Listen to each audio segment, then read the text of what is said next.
ॐ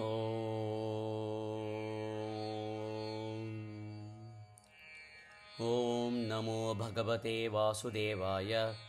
ॐ नमो नारायणाय। श्रीमन्नारायणीयं दशकं 25 श्लोका 8। तावत् तावत् मांसवपा करालवपुषम् मांसवपा करालवपुषम् तावन्मांसवपा करालवपुषम् घोर अन्त्रमालाधरम् घोर अन्त्रमालाधरम् घोरान्त्रमालाधरम् घोरान्त्रमालाधरम् तावन्मांसवपाकरालवपुषम् घोरान्त्रमालाधरम् तावन्मांसवपाकरालवपुषम् घोरान्त्रमालाधरम् त्वां मध्ये सभम् त्वां मध्ये सभम्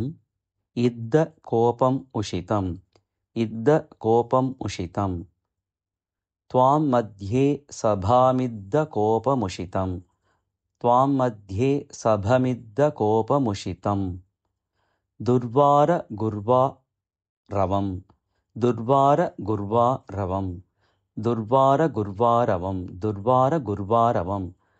त्वां मध्ये सभमिद्दकोपमुषितम् दुर्वार गुर्वारवम् त्वां मध्ये सभमिद्दकोपमुषितम्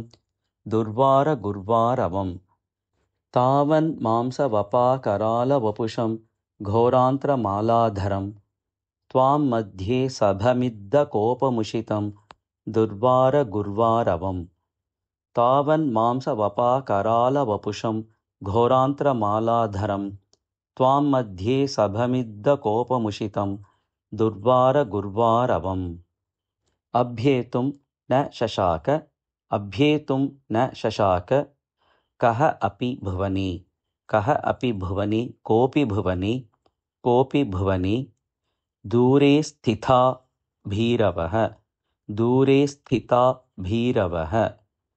अभ्येतुं न शशाक कोऽपि भुवनि दूरे स्थिता भीरवः अभ्येतुं न शशाक कोऽपि भुवनि दूरे स्थिता भीरवः सर्वे शर्व विरिञ्च वासवमुखाः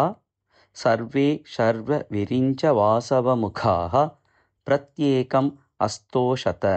प्रत्येकमस्तोषत सर्वे शर्व विरिञ्च वासवमुखाः प्रत्येकमस्तोषत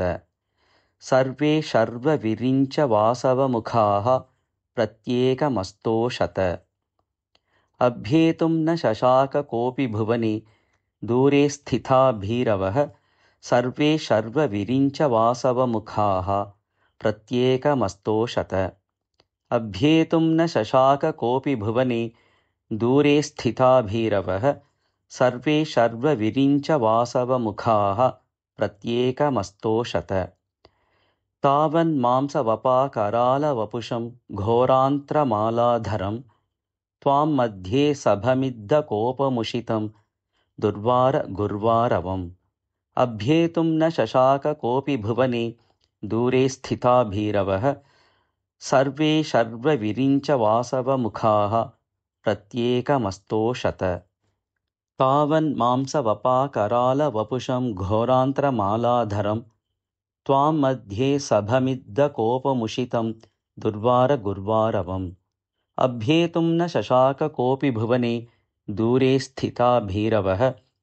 सर्वे शर्व विरिञ्च वासवमुखाः